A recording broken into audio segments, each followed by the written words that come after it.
10 seconds before midnight on New Year's Eve, my father raised his crystal champagne glass to the sparkling chandelier. 120 elite guests in our Atlanta mansion fell completely silent. At exactly midnight, he announced loudly, "I am officially handing over Crestview Logistics to my beautiful daughter Chantel and her brilliant husband Preston." The crowd erupted into cheers. I looked at my golden child sister and her smirking white Wall Street husband. I simply smiled, squeezed my husband Desmond's hand, and pressed send on my phone. A 3,000-page encrypted forensic audit instantly delivered to the Securities and Exchange Commission and their IPO underwriting bank. 5 minutes later, the heavy oak doors of our mansion were kicked open by federal agents. The music stopped dead. As the agents froze all company assets on the spot and handed my father a federal subpoena, he did not look at the son-in-law who had just bankrupted him. Instead, my father pointed a trembling finger directly at me in front of the stunned crowd and snarled, "What did you do to my company?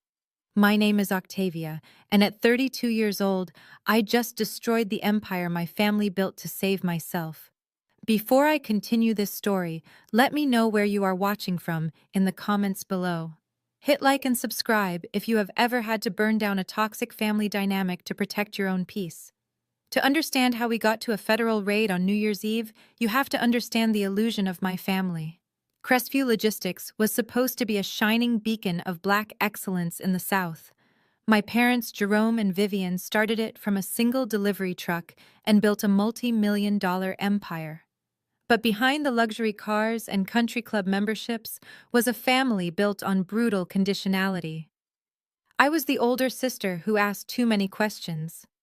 I was the forensic accountant who actually looked at the ledgers. Chantel, on the other hand, was the beautiful, compliant, golden child who never questioned anything as long as her credit cards cleared. The real nightmare began 2 years ago when Chantel married Preston. Preston claimed to be a Wharton graduate and a Wall Street prodigy. My parents were completely blinded by his tailored suits and corporate buzzwords. They made him chief financial officer within 6 months. When I noticed massive discrepancies in our vendor payments and brought them to my father, I was not thanked. I was fired. My father told me I was just jealous of Preston's pedigree and Chantel's happiness. They banished me from the family business, but they forgot one crucial detail. I still had backdoor access to the server archives. Fast forward to tonight. The air in the grand ballroom was thick with expensive perfume and sudden panic. The FBI agents were not messing around. They secured the perimeter and began boxing up laptops and documents right out of my father's home office. Market regulators had already pulled the plug on the initial public offering that was supposed to make my parents billionaires the next morning. My mother Vivian stood frozen in her sequined gown, her face pale. She rushed over to Preston, who was frantically texting someone on his phone. She grabbed his arm, asking him what was happening. Preston did not comfort her. He violently shook her hand off and yelled at her to back away. That was the first time my mother saw the real Preston, but she was too deep in her own delusion to accept it. Instead of demanding answers from the man running the finances, my father marched straight toward me. The veins in his neck were bulging. He shoved past the federal agents and stopped inches from my face. "You did this!" He spat, his voice echoing in the dead silent room. "You could not stand to see your sister win, so you called in a fake tip. You are a jealous, bitter woman, Octavia." I did not flinch. I stood my ground while Desmond stepped up right beside me, his presence a solid wall of support. "I did not fake anything, Dad," I replied, my voice calm and steady. "I just gave them the real books. The ones your golden boy, CFO, has been hiding from you." Chantel stormed over, her diamond necklace sparkling under the lights. "You are insane," she screamed.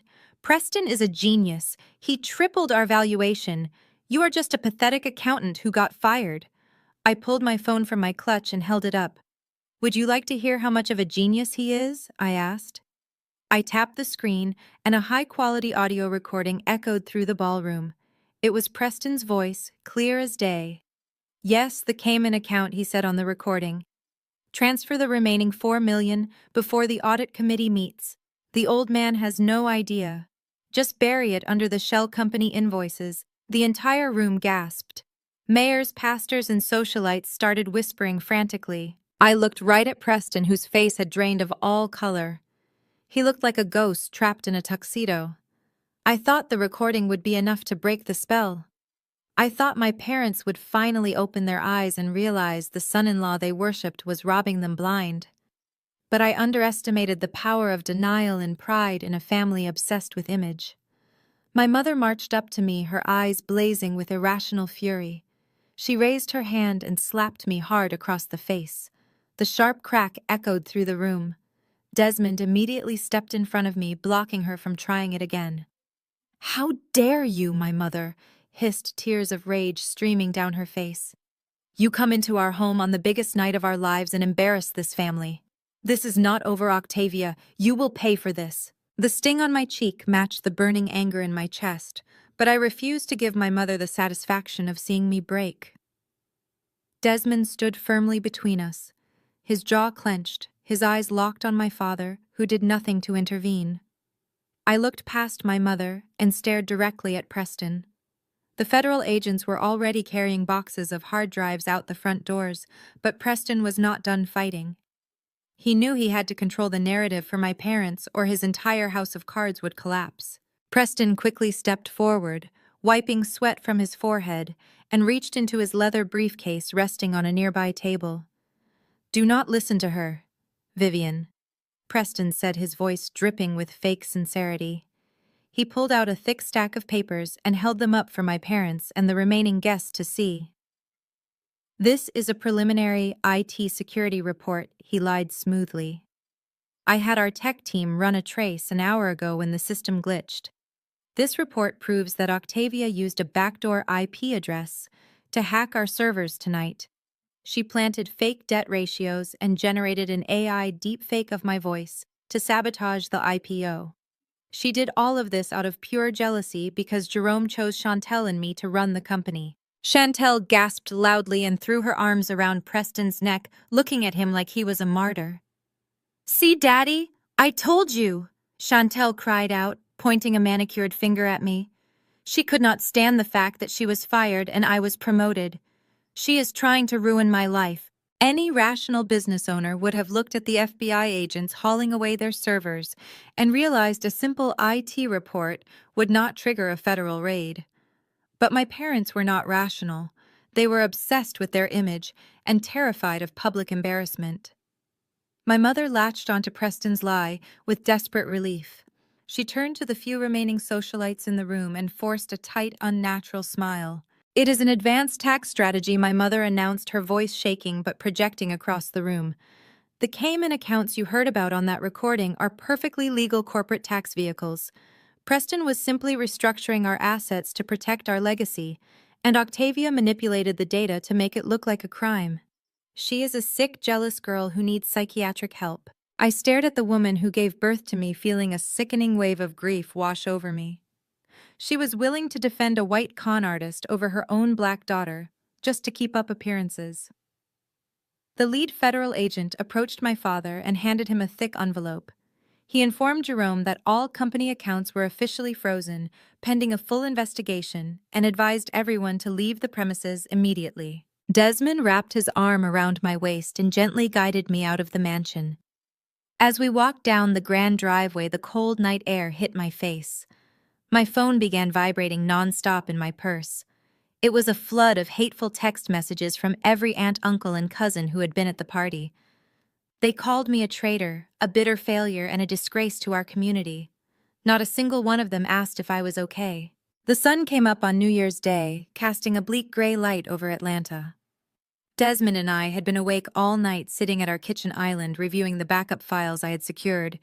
We needed to get out of the house and clear our heads before the legal battle officially began. We drove to a small local coffee shop in silence. We stepped up to the counter and ordered 2 black coffees. I handed the young barista my bank debit card. She swiped it on her register and waited. She frowned and swiped it a second time, pressing a few buttons on the screen. "I am sorry, ma'am. Your card is declining," she said softly, pushing it back across the counter. I felt a quick flash of confusion. I pulled out my primary credit card, which had a zero balance, and handed it to her. She swiped it and shook her head. Declined again, she whispered, looking uncomfortable. Desmond quickly reached into his wallet and handed her his corporate card. The machine beeped a harsh red error code. Declined. A cold knot formed deep in my stomach. I stepped away from the counter and pulled out my phone. I opened my banking app and waited for the screen to load. A bright red warning banner flashed across the top of my display stating that all my personal and joint accounts were frozen under an emergency corporate injunction. My breath caught in my throat. Preston had not just lied to the party guests to save face. He had spent the early hours of the morning using his power as chief financial officer to file a fraudulent emergency court order. He told a judge that Desmond and I were corporate terrorists attempting to drain company funds to offshore accounts. He flipped my own evidence against me and used the courts to completely cut off our access to every single dollar we owned. Desmond looked at the screen over my shoulder and his expression hardened. He took my hand and led me out of the coffee shop without a word. Preston thought he could starve us out by taking our money. He thought freezing our accounts would force me to crawl back to my father and beg for forgiveness. But he did not realize that a forensic accountant with nothing left to lose is the most dangerous enemy he could ever make. We sat in the car in the coffee shop parking lot while the reality of our frozen bank accounts settled over us. Preston had taken everything we worked for with a single fraudulent signature. My phone buzzed in my lap, breaking the heavy silence. It was not another bank notification.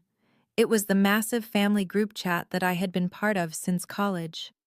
The notifications began pouring in like a toxic waterfall. Aunt Denise sent a long paragraph calling me a jealous backstabber who could not stand to see my sister shine. Uncle Marcus chimed in saying I had embarrassed our entire bloodline and destroyed a legacy of black excellence just because I was bitter about losing my job. Cousin after cousin added their hateful words. They called me a traitor. They said I deserved to be cut off. Not a single person asked for my side of the story. They had all swallowed my mother's lie about the advanced tax strategy and decided I was the villain. I stared at the screen as the messages kept coming. A tear threatened to fall, but I forced it back. I reached over and powered the phone completely off. Desmond started the engine and pulled out of the parking lot. He did not offer empty platitudes or tell me everything would be okay. He just drove us straight back to our house with a look of absolute focus in his eyes. As soon as we walked through the front door, he did not even take off his coat. He walked straight down the hall and unlocked his home office. Desmond is a senior cybersecurity architect who builds defense systems for national banks. Preston might have a piece of paper from a corrupt judge, but Desmond had the network. I stood in the doorway and watched as he booted up his custom server rack. The room glowed with the blue light of 4 massive monitors. Desmond cracked his knuckles and began typing rapidly across his mechanical keyboard. Preston thinks he is smart because he locked us out of the banking portals, Desmond said, his eyes scanning lines of code. But he is a sloppy finance guy playing in a digital world he does not understand. He forgot that I built the surveillance architecture for the company headquarters 5 years ago. It took Desmond less than 20 minutes to bypass the superficial firewalls Preston had hastily erected. He routed his connection through a series of ghost proxies and dropped straight into the company's security mainframe. "Let us see what the Golden Boy is doing right now," Desmond muttered, hitting the enter key. The large monitor in the center of the desk flickered and split into a grid of high-definition security feeds. Most of the building was dark and taped off by federal agents. But Desmond zoomed in on the loading dock camera located deep in the underground executive garage. The feed was perfectly clear. Preston was standing in the middle of the concrete floor. His expensive tailored suit jacket was thrown carelessly over the hood of his sports car. His tie was loosened and his white shirt was stained with sweat and soot. He was frantically dragging heavy cardboard storage boxes out of the physical records room. Chantel was right there with him. My flawless golden child sister was wearing designer sweatpants and shaking uncontrollably. She was holding a large metal trash barrel and a yellow bottle of lighter fluid. They were panicking. The FBI had seized the digital servers upstairs, but Preston knew the original paper trails with his forged signatures were still in the basement archives. We watched in silence as Preston ripped open a box and started dumping thick-bound financial ledgers into the barrel. I recognized those binders immediately. They were the master vendor payout logs from 2 years ago, the exact documents that proved he had been routing company cash to offshore accounts. Chantel sprayed the lighter fluid over the pile. Preston struck a long match and tossed it in. Flames shot up out of the barrel, illuminating their terrified faces in the dark garage. They were actively destroying physical evidence of federal financial crimes. I watched my sister feed our parents' legacy into a fire to protect a man who was stealing from them. A profound sense of cold clarity washed over me. All the hurt from the family group chat vanished. I was no longer the wounded older sister. I was the forensic accountant who had them completely cornered. I turned my phone back on and ignored the hundreds of unread messages. I opened the camera app and pointed it at Desmond's monitor. I took a crystal clear picture of the live feed. The photo perfectly captured Preston's face glowing in the firelight as he threw another ledger into the flames. I opened a new text message and typed in Preston's personal number. I attached the screenshot. Below the image, I typed a very simple message. Fire does not erase the cloud, Mr. CFO. I hit send. Desmond and I stood shoulder to shoulder watching the live video feed. 10 seconds passed. Then we saw Preston's phone light up on the hood of his car. He paused his frantic burning and walked over to pick it up. We watched in real time as he looked at the screen. He froze completely. The ledger in his other hand slipped from his grip and hit the concrete floor. He spun around and looked directly up at the security camera hidden in the ceiling corner. He shoved the phone screen into Chantel's face. She covered her mouth in absolute horror and stumbled backward away from the fire. I set my phone face down on the desk. Checkmate, I whispered. We did not have to wait long for the fallout. Exactly 10 minutes later, the loud roar of a massive engine broke the silence of our quiet suburban street. Heavy tires screeched violently against the pavement outside our living room window. I walked down the hall and pulled back the front curtain. My father's black SUV was parked diagonally across my driveway, crushing the edge of my lawn. He did not even bother to shut the car door. Jerome stepped out into the cold morning air with heavy, aggressive steps. His face was a twisted mask of pure, desperate rage. In his right hand, he was tightly clutching a thick legal document. It was a gag order contract, and he was coming to silence me. My father did not bother to knock. He hammered his heavy fist against the wooden door until the frame rattled. Desmond moved to intercept him, but I put my hand on my husband's chest and stepped forward. I unlocked the deadbolt and pulled the door open. Jerome pushed past me without a word of greeting. He marched straight into my living room and slammed a thick stack of legal papers onto my glass coffee table. The loud thud echoed through the quiet house. He turned to face me, his chest heaving. He did not look like the proud CEO who had toasted to his legacy 12 hours ago. He looked like a desperate man cornered by his own ignorance. "Sign it," he demanded, pointing at the contract. "It is a non-disclosure agreement and a formal retraction letter. You are going to call the federal agents and tell them you made a mistake. You are going to tell them you were confused and angry about being fired, and that the files you sent were corrupted." I looked down at the documents. The settlement amount was printed clearly on the first page. $5 million. He was offering me $5 million to bury the truth and let Preston walk away clean. I looked back up at my father and felt a deep, sickening pity. "You do not even know what you are asking me to do, Dad," I said quietly. "Preston is stealing from you. Desmond and I just watched him and Chantel burning the physical ledgers in the company garage.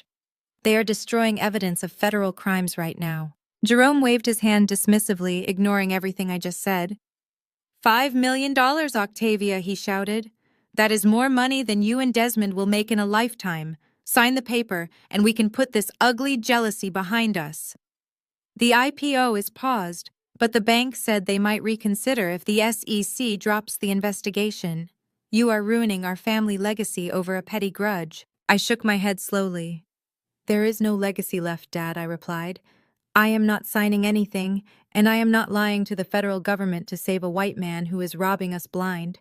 Get out of my house." My father stared at me for a long moment. The desperation in his eyes shifted into something much darker and colder. He reached inside his tailored suit jacket and pulled out a thin manila envelope. He tossed it onto the table next to the $5 million contract. "I hoped it would not come to this," Jerome said, his voice dropping to a menacing whisper. "But Preston warned me you might be unreasonable. Go ahead and open it." I stepped forward and slid the papers out of the envelope. It was a medical document on official hospital letterhead. I scanned the first few lines and my blood ran cold. It was a comprehensive psychiatric evaluation bearing my name. The report detailed a history of severe paranoid delusions, erratic behavior, and a dangerous mental breakdown triggered by my termination from the company. The bottom of the page was signed by a high-profile psychiatrist in Atlanta, a doctor I had never met in my life. "What is this?" I demanded, my voice trembling with a mix of shock and rage. "It is proof that you are mentally unfit," my father replied smoothly. "Preston knows a doctor who owes him a favor. If you do not sign the retraction by noon today, our legal team is going to submit this evaluation to a family court judge. We will file an emergency petition for custody of your children. You will be institutionalized, and Desmond will be tied up in court for years fighting us. We have the money to completely ruin you both." The room spun. My own father was standing in my living room threatening to steal my children using a fake medical document bought and paid for by the man who was currently destroying our family. He was willing to have me locked in a psychiatric ward just to protect Chantel's perfect life and his precious company image. A new kind of anger ignited inside me. It burned away every last trace of daughterly obligation I had left. I stepped right up to my father until we were inches apart. "You have exactly 10 seconds to get out of my house," I said, my voice dangerously low. "And when the FBI puts you in handcuffs, do not you dare look at me for help." Jerome sneered at me. "You have until noon, Octavia," he said, turning on his heel. He walked out the front door and let it slam shut behind him. I did not cry. I did not panic. I walked straight down the hallway and back into Desmond's home office. Desmond had heard everything, and he was already standing by his server rack waiting for my next move. I sat down in his heavy leather desk chair and cracked my knuckles. I stared at the massive monitor displaying the stolen company database. Preston thought he was a genius playing dirty with fake doctors and frozen bank accounts. But he made one fatal mistake. He left a forensic accountant with a burning desire to watch his entire world burn. I pulled up the main financial ledger. The surface files showed a healthy company ready to go public. But I knew Preston was hiding the real numbers under layers of digital encryption. I started running a brutal decryption algorithm Desmond had built. I hammered the keyboard, bypassing the dummy accounts and stripping away the shell company invoices Preston used to hide his tracks. Lines of code flew across the screen as I dug deeper into the central nervous system of Crestview Logistics. I was looking for the bottom of the embezzlement pit. I wanted to know exactly how much money Preston had stolen. The algorithm finally cracked the final firewall. The real master ledger loaded onto my screen. I stared at the raw, unedited numbers. My eyes scanned the balance sheets, the hidden debt ratios, and the massive off-book loans. The silence in the room was deafening. Desmond leaned over my shoulder, reading the data alongside me. "Oh my God," Desmond whispered, his voice hollow. It was not just embezzlement. Preston was not simply skimming profits off the top. The truth was infinitely worse than I had ever imagined. The asset columns were completely empty. The liabilities were staggering. Crestview Logistics had not just lost some money. According to the hidden documents, the entire multi-million-dollar empire had officially gone bankrupt 2 years ago. I stared at the blinking cursor on the screen, my mind racing to comprehend the sheer scale of the deception. Crestview Logistics had been dead for 2 years. Everything my parents bragged about at the country club was a phantom operation built on toxic debt. Desmond leaned heavily against the desk, rubbing his temples. He asked me how Preston managed to keep a dead company walking for 24 months without anyone noticing. I told him it was impossible to fake the daily operations of a massive logistics firm without hard cash flowing in. Someone had to pay the truck drivers the fuel costs and the warehouse leases. I placed my hands back on the keyboard and started tearing through the subledgers. I followed the digital money trail backwards, looking for the source of the cash flow. It led me straight into a labyrinth of fake invoices and ghost vendor accounts. I pointed at the screen and explained the nightmare to Desmond. It was a classic Ponzi scheme executed with terrifying precision. Preston was taking massive cash advances from our new shipping clients, but instead of using that money to fulfill their logistics orders, he was illegally routing their deposits to pay off the oldest company debts. He was constantly bleeding the entire supply chain dry just to make the quarterly revenue statements look spectacular for the IPO underwriters. But a Ponzi scheme of this magnitude required a massive injection of seed capital to get started. Preston needed millions just to plug the initial hole when the company first went under. Where did he get that kind of money without my father finding out? I instructed Desmond to run a deep scan on the restricted executive server. I needed to find any hidden contracts executed around the exact date the company originally ran out of money. Desmond typed rapidly, running a targeted search query through the encrypted archives. 3 minutes later, a hidden directory popped up on the screen. It was locked behind a triple-layer authentication wall and named Project Phoenix. Desmond easily bypassed the security lock, and I opened the master PDF document saved inside. It was a commercial loan agreement, but it was not from a legitimate federally regulated bank. The lender listed on the document was a private equity syndicate operating out of a shell corporation in Delaware. They were known in the forensic accounting world as a predatory shadow bank. They specifically target desperate failing companies and lend them money at loan shark interest rates. I looked at the principal loan amount and my stomach dropped. It was a staggering $15 million. I quickly scrolled down the document to the collateral section. A shadow bank does not hand over $15 million to a sinking ship without ironclad guarantees. Preston had to put up massive physical assets to secure the cash. I read the list of collateral and a wave of pure disgust washed over me. Preston had put up everything my family owned. He listed my parents' fully paid-off luxury mansion in Atlanta as the primary asset. But he did not stop there. The secondary collateral included my father's entire corporate retirement portfolio and the deed to my mother's beloved vacation home in Hilton Head. I zoomed in on the final signature page. There was Jerome's digital signature perfectly replicated and stamped on every single line of the federal loan document. Preston had forged my father's name to literally sign away everything my parents had worked 30 agonizing years to build. The terms of the contract were brutal. If Crestview Logistics defaulted on this $15 million loan, the shadow bank had the legal right to seize the properties immediately, without going through a lengthy foreclosure court process. Because the FBI had frozen all company assets tonight, the loan was officially in default. My parents were completely broke and they did not even know it. They went to sleep thinking they were waking up as billionaires, but they were actually homeless. Preston had weaponized their pride and their blind trust in his white privilege to steal their entire life. He manipulated my father into threatening to take my children away while he was secretly destroying my father's entire world. Preston was an absolute monster. I reached for my phone on the corner of the desk. I needed to call the federal agent I had been communicating with all week. I had to add this massive $15 million fraud to the existing case file before Preston could attempt to move the remaining stolen money offshore. But before my fingers could even touch the screen, the phone started ringing aggressively in my hand. It was an incoming call from Chantel. I almost did not answer it. I assumed my golden child sister was calling to scream at me again or to deliver another ridiculous legal threat from my father. But something about the frantic way her contact photo flashed on the screen made me pause.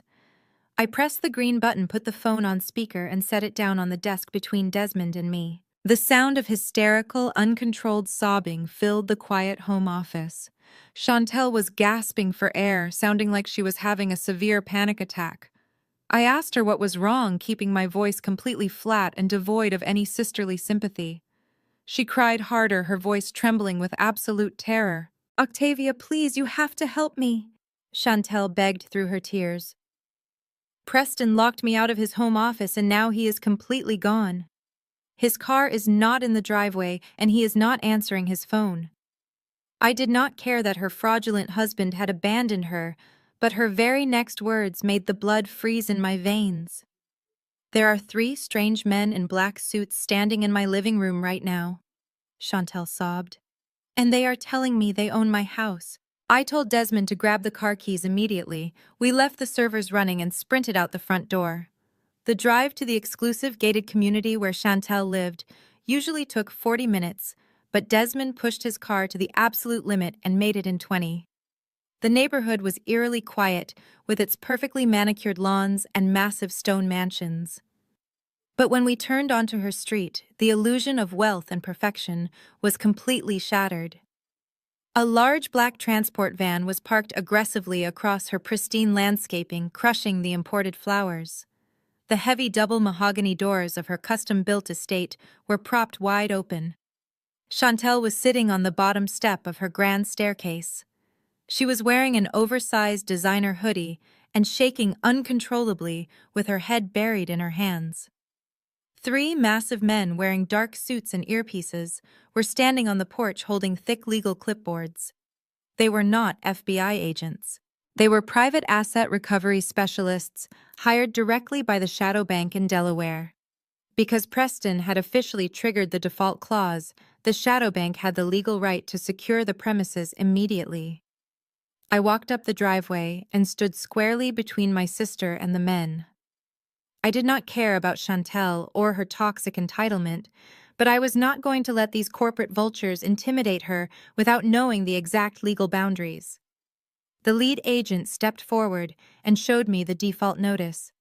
The paperwork was ironclad and brutally efficient. They were changing all the locks, shutting down the security systems, and seizing the high-value assets inside the property to mitigate the bank's losses. Chantel looked up at me, her face smeared with ruined, expensive makeup. She grabbed my arm with trembling hands and pulled me inside the house. The grand foyer, which used to look like a centerfold in an architectural design magazine, was completely destroyed. But it was not the repo agents who had ransacked the place. It was Preston. Chantel dragged me into the massive master bedroom suite and pointed at her walk-in closet. Every single hidden wall safe had been forcefully pried open. The velvet jewelry boxes were tossed on the floor completely empty. Chantel collapsed onto the carpet, crying hysterically.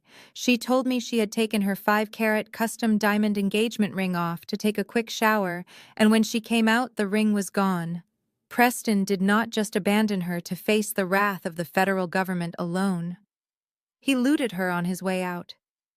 He took every piece of valuable jewelry, every stack of emergency cash from the safe, and even her personal laptop. Then Chantel dropped the final devastating piece of information. She opened a nightstand drawer and pulled out a thick stack of final notice credit card bills. Preston had spent the last 2 years opening massive lines of high-limit credit using her social security number and forged signatures. He maxed out every single card to secretly fund his offshore accounts. The golden child of our family, the sister who had relentlessly mocked me and watched my parents disown me with a smile, was now hundreds of thousands of dollars in personal debt.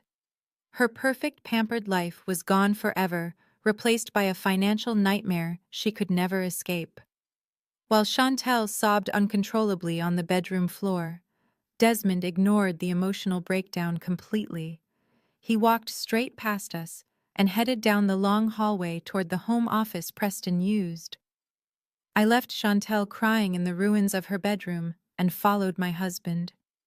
The office looked like a violent hurricane had hit it. Heavy desk drawers were pulled out and thrown onto the expensive Persian rug. Stacks of meaningless financial paperwork were scattered everywhere, covering the leather chairs.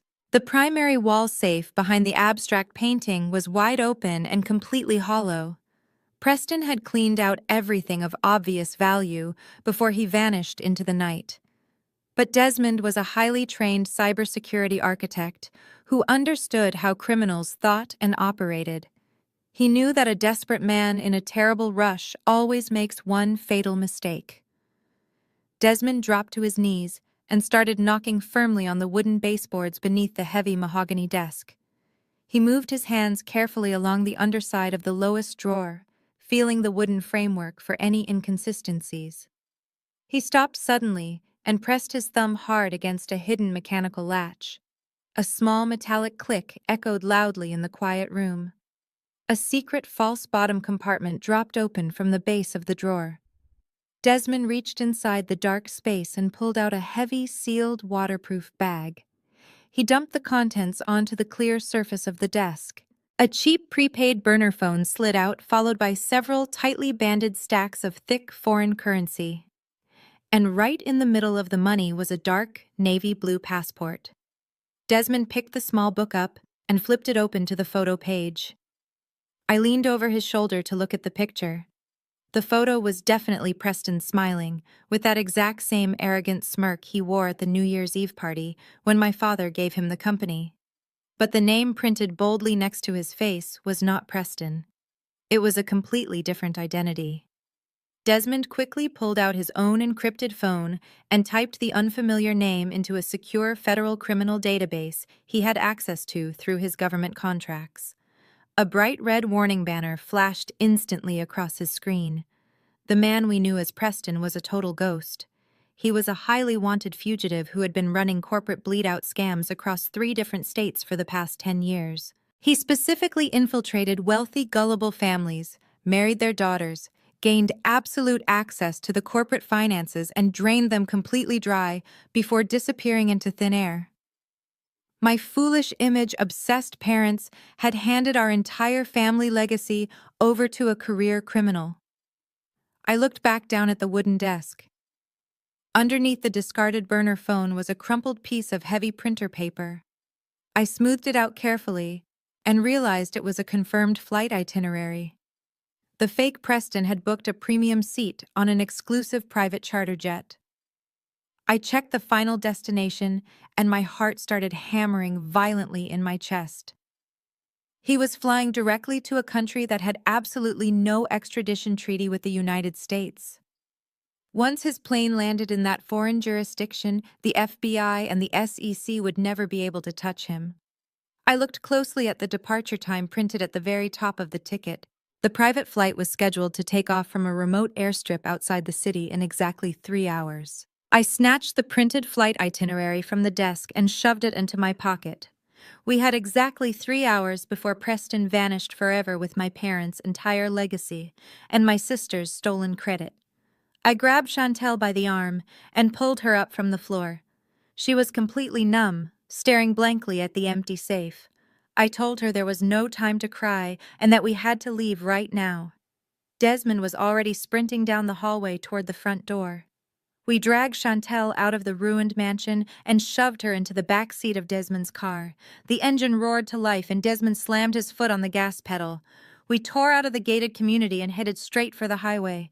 I pulled out my phone and immediately dialed the direct number for the lead federal agent I had been working with at the Securities and Exchange Commission. The line rang twice before he answered. I did not bother with pleasantries. I told him we had a verified flight plan and a confirmed alias for our fugitive. I read him the fake name from the hidden passport and the exact tail number of the private charter jet. I could hear the immediate shift in the agent's voice. He shouted orders to his tactical team in the background. He told me the airstrip was a small private airfield located on the far outskirts of Atlanta, mostly used by corporate executives trying to avoid the main airport traffic. He promised me he would have federal marshals and local tactical units mobilized and waiting for us at the gate. Desmond weaved recklessly through the heavy afternoon traffic. The digital clock on the dashboard was ticking down relentlessly. Every minute felt like an eternity. Chantel sat in the back seat, hugging her knees to her chest and weeping silently. She kept repeating that her life was over and that she did not understand how the man she loved could do this to her. I stared straight ahead at the road. I felt no pity for her. She had willingly participated in the destruction of my life when she thought she was winning. Now she was just collateral damage in a game she was too foolish to understand. The city skyline faded behind us as we sped into the rural outskirts. The private airfield finally came into view. It was surrounded by a high chain-link fence topped with barbed wire. Several black tactical vehicles were already parked near the main security gate, with their red and blue lights flashing silently. A federal agent in a tactical vest waved us through the checkpoint. Desmond floored the accelerator and we sped directly onto the tarmac. The deafening roar of jet engines vibrated through the windows of the car. I looked out and saw a sleek white private jet positioned at the far end of the runway. The engines were fully spooled up, and the anti-collision lights were flashing brightly. The aircraft was slowly pivoting to align itself with the takeoff strip. We were minutes away from losing him completely. The tactical vehicles surged forward, fanning out across the asphalt. Two heavy armored trucks deliberately parked horizontally across the runway, cutting off any possible path for the jet to accelerate. Desmond slammed on the brakes and parked our car safely behind the federal blockade. Agents poured out of their vehicles with their weapons drawn and leveled squarely at the cockpit. A voice boomed over a heavy megaphone ordering the pilot to kill the engines immediately and lower the boarding stairs. The standoff felt agonizingly long. The pilot must have realized there was no escape, because the deafening whine of the jet engines slowly began to pitch down. The turbine blades spun to a halt, and the flashing lights powered off. The heavy hydraulic door on the side of the fuselage hissed loudly and began to fold outward, lowering the built-in staircase down to the tarmac. Federal agents moved in rapidly, forming a tight perimeter around the base of the stairs. I stepped out of the car and walked forward with Desmond right beside me. Chantel stumbled out behind us, wiping her ruined makeup. We all kept our eyes glued to the dark, rectangular opening of the cabin door, waiting for the fake Wall Street prodigy to step out with his hands raised. I wanted to see the look of absolute defeat on Preston's face. I wanted to watch them put the handcuffs on him and read him his rights. A figure finally emerged from the dark interior of the cabin. But the person stepping out into the harsh sunlight was not a tall white man in a tailored suit. It was a woman. She was wearing designer sunglasses, an oversized cashmere coat, and holding a silver metal briefcase tightly against her chest. She walked down the metal steps, slowly, looking completely unfazed by the dozens of guns pointed in her direction. As she reached the bottom step, an agent stepped forward and pulled the sunglasses off her face. Chantel let out a blood-curdling scream that echoed across the empty airfield. I stared at the woman in absolute shock. It was not Preston. It was Maya. Maya was Chantel's maid of honor and her absolute best friend since middle school. She was the godmother to Chantel's imaginary future children. The federal agents quickly detained her and forced the silver briefcase open on the hood of a nearby car. It was not filled with clothes or travel documents. The case was packed entirely with encrypted solid-state hard drives holding millions of dollars in stolen cryptocurrency. Preston had not just stolen Chantel's jewelry and ruined her credit. He had been sleeping with her best friend the entire time. And worse, he had used Maya as a physical decoy to draw all the federal heat to the airfield while he escaped somewhere else. The wind howled across the empty tarmac as I stared at Maya. The woman who was supposed to be my sister's lifelong best friend was standing there in handcuffs. The federal agents were aggressively questioning her, but she just smiled, a cold, calculating smile. She refused to say a single word about where Preston actually went. The lead agent walked over to me, his face red with frustration. He told me the trail was completely cold. Preston had used the hours we spent driving out to this remote airfield to completely vanish. He was likely already crossing a state line in a different vehicle. Desmond slammed his fist against the steering wheel of our car. We had lost him. He was going to get away with stealing my parents' entire fortune and destroying my sister's life. Chantel was standing a few feet away, staring at Maya in absolute shock. The reality of the ultimate betrayal was finally breaking through her perfectly manicured exterior.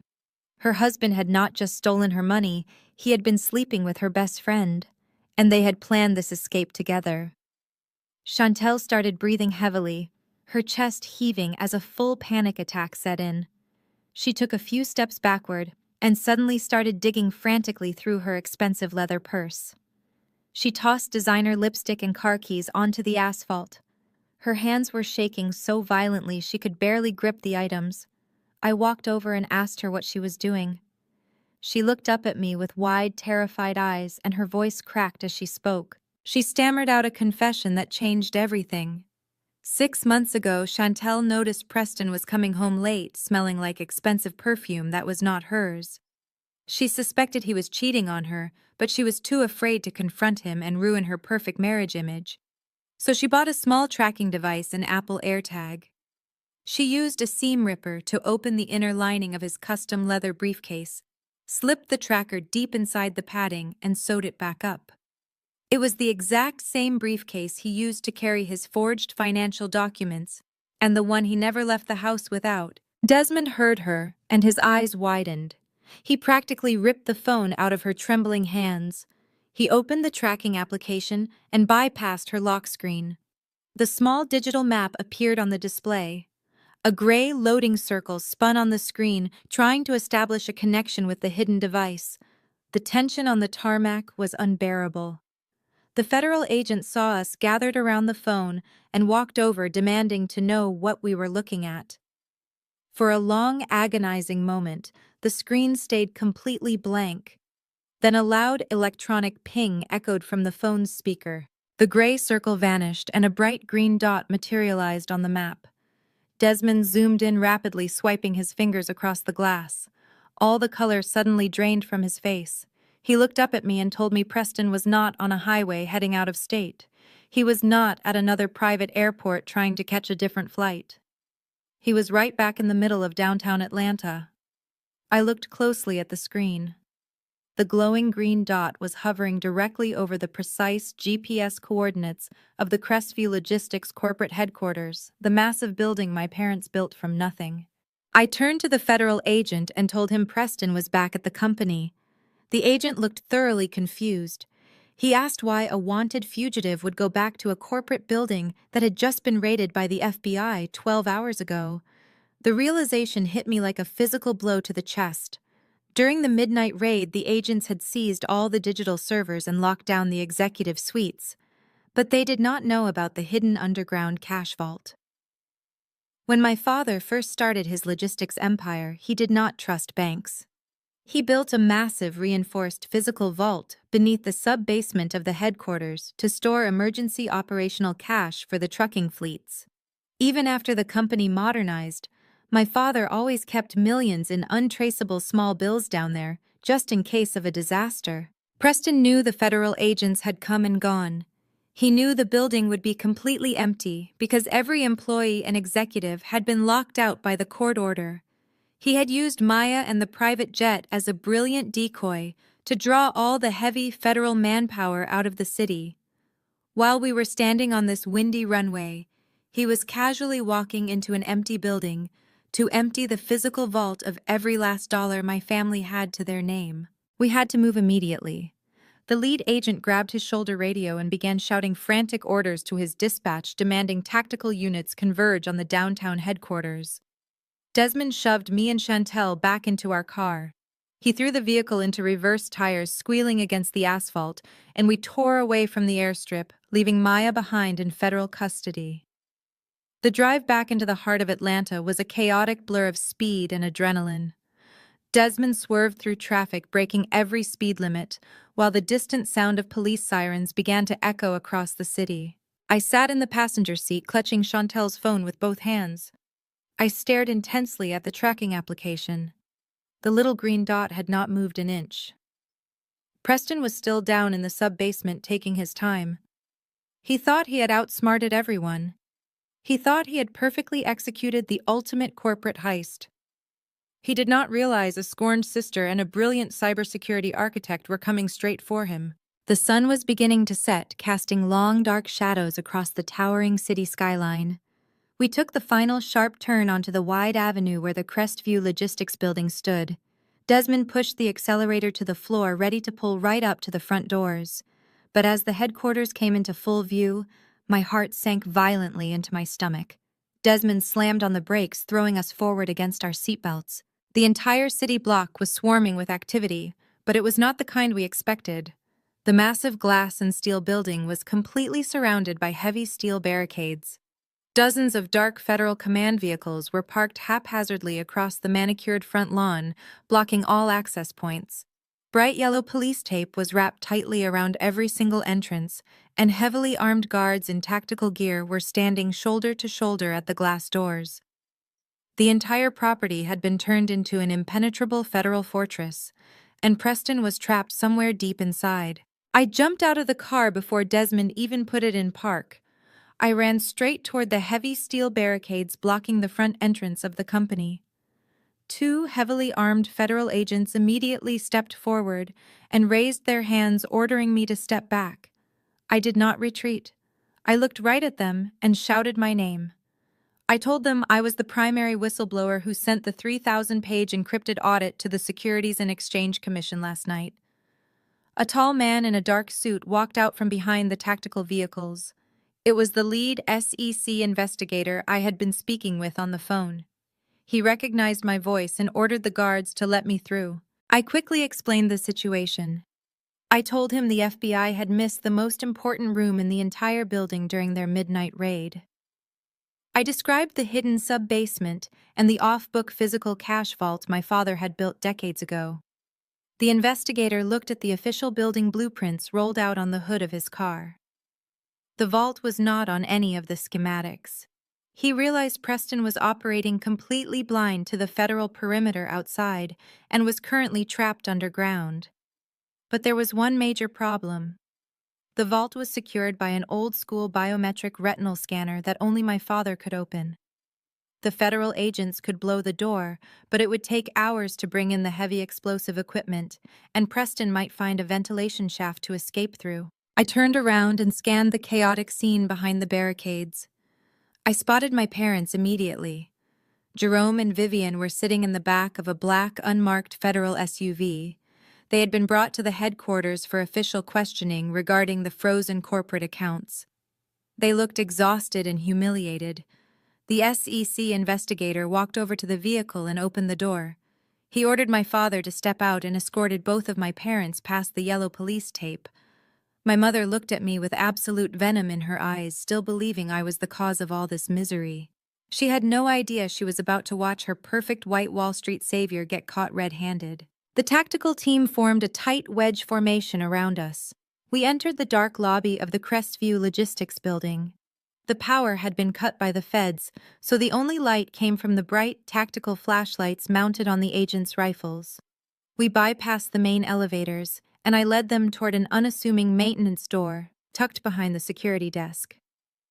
We walked down 3 flights of steep concrete stairs, deep into the cold, silent sub-basement.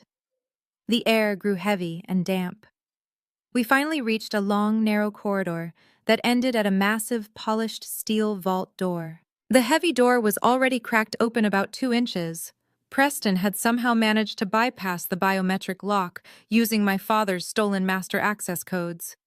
The SEC investigator signaled for absolute silence. He raised his weapon and kicked the heavy steel door completely open. The heavy metal slammed against the concrete wall with a deafening crash. Federal agents flooded into the brightly lit vault shouting commands. "Nobody move! Keep your hands where I can see them!" they yelled. I stepped into the doorway with my parents right behind me. The sight inside the room was absolutely pathetic. The man my parents had practically worshipped was on his knees, surrounded by massive stacks of $100 bills. He was frantically shoving banded bricks of cash into 3 large black canvas duffel bags. His expensive custom suit jacket was thrown on the floor. His silk tie was ripped open and he was sweating profusely. He looked exactly like the desperate common criminal he truly was. My mother let out a loud gasp. She grabbed my father's arm, her perfectly manicured nails digging into his expensive coat. She stared at Preston in absolute disbelief. The illusion was instantly shattered. This was not an advanced tax strategy. This was a rat scurrying in the dark, trying to steal the last scraps of cheese before the ship sank. My father stepped forward, his face trembling with pure outrage. He yelled at Preston, demanding to know what he was doing with the emergency corporate funds. Jerome finally realized the truth. He finally understood that the son-in-law he chose over his own flesh and blood had been playing him for a fool from the very beginning. Preston slowly stood up and raised his empty hands in the air. The federal agents kept their rifles aimed squarely at his chest. But Preston did not look terrified. He did not drop to his knees and beg for mercy. Instead, a cold, arrogant smirk slowly spread across his face. He looked at the federal agents, and then he looked directly at my father. He reached down into one of the open duffel bags very slowly, making sure the agents could see he was not reaching for a weapon. He pulled out a thick stack of official legal documents printed on heavy watermarked paper. They were the exact same predatory shadow bank loan agreements I had discovered on the server an hour ago. Preston held the papers up to the bright fluorescent lights of the vault. He let out a dark, condescending laugh that echoed against the concrete walls. "You can put the guns down, gentlemen," Preston said, his voice completely calm. "I am not stealing anything. I am just a dedicated corporate employee trying to secure company assets during a federal freeze." He took a step toward my father and pointed a steady finger right at Jerome's chest. "If you want to arrest the man responsible for the $15 million in federal financial fraud, you are looking at the wrong guy." Preston tossed the thick stack of loan agreements onto the floor at the agent's feet. "The signature on every single one of those fraudulent federal loans belongs to Chairman Jerome." The heavy silence in the concrete vault was deafening after Preston dropped the documents onto the floor. My father stared at the thick stack of papers as if they were a venomous snake. The lead investigator from the Securities and Exchange Commission slowly bent down and picked up the top agreement. He scanned the pages and his expression hardened. He looked directly at my father and asked if he was Chairman Jerome. My father nodded numbly, unable to find his voice. The investigator turned to the tactical team and gave a sharp, authoritative nod. Two heavily armed federal agents immediately stepped forward and grabbed my father's arms, twisting them firmly behind his back. My mother screamed in absolute horror as the cold steel handcuffs snapped around my father's wrists. She lunged forward, trying to push the federal agents away, but a female officer quickly intercepted her. The officer shoved my mother against the cold concrete wall and pulled her arms behind her back as well.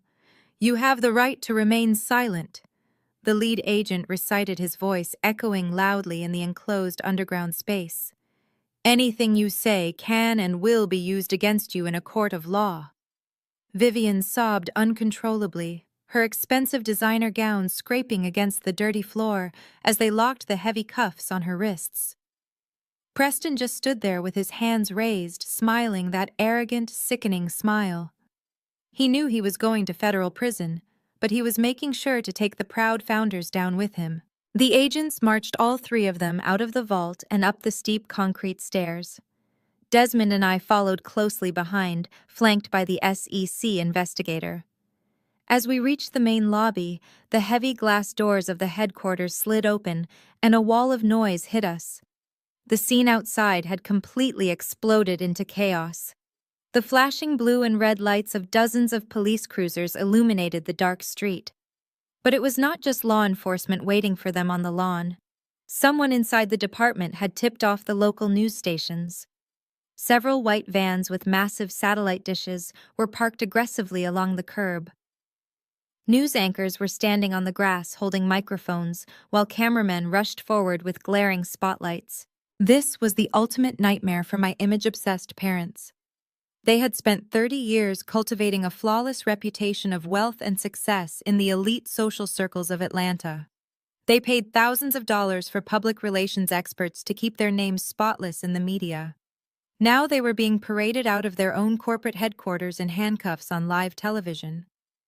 A crowd of our own company employees had gathered behind the yellow police tape. People who had worked for my father for decades, including his loyal executive assistant, were holding up their cell phones, recording every agonizing second of the perp walk. My mother tried to hide her face behind her shoulder, weeping loudly as the cameras flashed in her face. My father walked with his head down, his expensive wool coat hanging awkwardly off his bound arms. As the agents pushed him toward the back of the armored transport van, he stopped and turned his head. He looked straight past the flashing cameras, the shouting reporters, and the shocked employees. He locked eyes with me, standing safely on the top steps of the building. He did not look angry at Preston for forging his name. His eyes were filled with pure venom directed entirely at me. He mouthed the words, "You ruined us," before a federal agent shoved his head down and forced him into the back seat. Hours later, the adrenaline had worn off, leaving a cold, stark reality in its place. Desmond and I were sitting in a sterile interrogation room at the federal precinct downtown. We were not under arrest, but the SEC needed my formal statement regarding the hidden encrypted server files. Through the thick two-way glass, I could see the holding cells across the hall. My parents had been stripped of their expensive coats and shoelaces. They were sitting on a hard metal bench, looking completely broken and exhausted. Preston was in a separate cell, leaning against the iron bars, looking incredibly relaxed for a man facing massive federal fraud charges. The heavy metal door to our observation room clicked open. A tall man in a sharp gray suit walked in carrying a thick leather briefcase. It was the highly paid corporate defense attorney my parents kept on a massive retainer. He looked completely drained. He set his briefcase on the metal table and rubbed his temples. He had just finished reviewing the preliminary charges and the shadow bank loan documents Preston had surrendered in the vault. The SEC investigator walked into the room a moment later and folded his arms across his chest, waiting to hear what the lawyer had to say. The lawyer looked at me and then looked through the glass at my parents sitting in the cell. He sighed heavily. "The situation is completely catastrophic," he said, his voice flat and professional. "The federal prosecutors are not offering any leniency whatsoever, because the digital signature on those $15 million fraudulent loans clearly belongs to your father. The government considers him the primary architect of the entire embezzlement scheme. Preston is formally claiming he was just following executive orders from the CEO." The lawyer opened his briefcase and pulled out a copy of the federal indictment. "Jerome is looking at a mandatory minimum of 20 years in federal prison," he stated bluntly, staring down at the paperwork.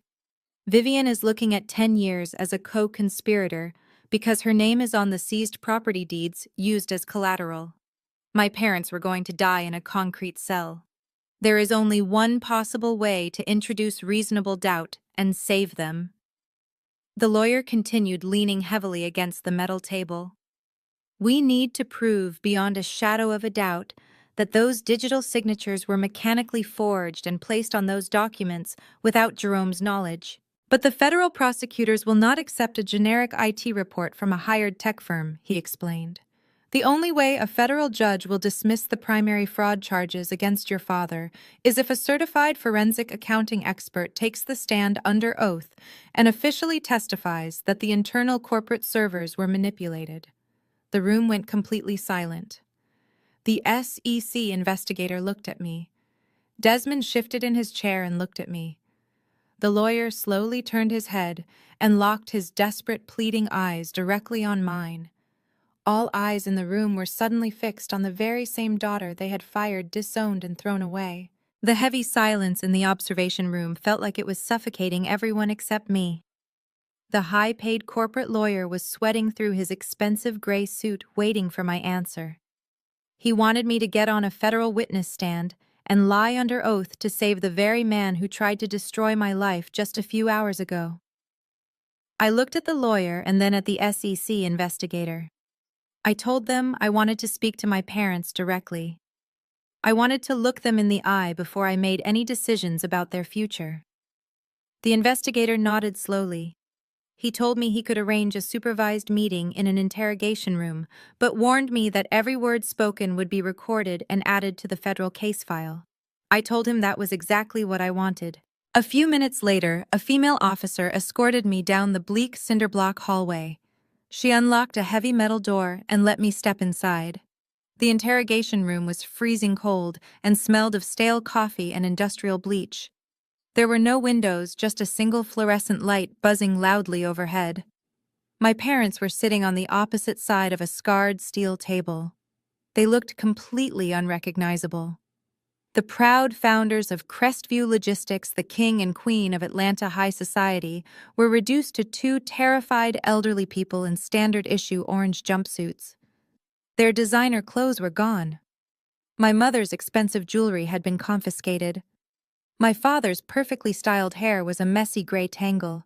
When I pulled out the metal chair and sat down across from them, my mother immediately burst into tears. It was the same dramatic performance she used my entire childhood whenever she wanted to control a narrative. She reached her trembling hands across the cold steel table, trying to grab my fingers, but I pulled my hands back and folded them tightly in my lap. "Oh, Octavia," my mother sobbed, her voice cracking perfectly on cue. "I am so sorry, baby. I am so sorry for everything that happened tonight. I was just so confused and scared. You know I love you, right? You know a mother could never truly hate her own flesh and blood. Please forgive me for slapping you. Preston manipulated us all. He poisoned our minds against you." I sat perfectly still, listening to her empty words. She did not sound sorry for how she treated me. She sounded sorry that she had bet on the wrong horse. She was only apologizing because the golden boy she worshipped was sitting in a cell, and the daughter she threw away was her only ticket out of prison. I did not respond to her tears. I just kept my face completely blank. My father leaned forward, resting his elbows on the table. He tried to muster the old commanding presence he always used in boardrooms, but his voice was weak and shaky. "Listen to your mother, Octavia," he pleaded. "We made a terrible mistake trusting that white boy over our own daughter. But that is all in the past now. We are family. Blood is thicker than water. We built that logistics empire for you and your sister to inherit. Everything I did for this family. You cannot let the federal government take away our legacy and lock your own parents in a cage for the rest of their lives." I asked him exactly what he wanted me to do. My father swallowed hard and looked nervously at the surveillance camera mounted in the corner of the room. "Your lawyer told us you just need to testify that the servers were hacked," my father whispered urgently. "You are a certified forensic accountant. The judge will believe whatever you say. All you have to do is take the stand and swear that Preston planted my digital signature on those shadow bank loans. Tell them I had no idea the company was bankrupt. Tell them I thought we were doing fine. Just say the system was compromised, and I walk free. It is just one small favor, Octavia. One little white lie to save your father's life. You owe me that much for raising you and putting a roof over your head." He was still trying to guilt-trip me. Even with federal charges looming over his head, he still believed I owed him my absolute obedience. He wanted me to commit federal perjury, risk losing my own accounting license, and potentially go to prison myself just to shield him from the consequences of his own greed.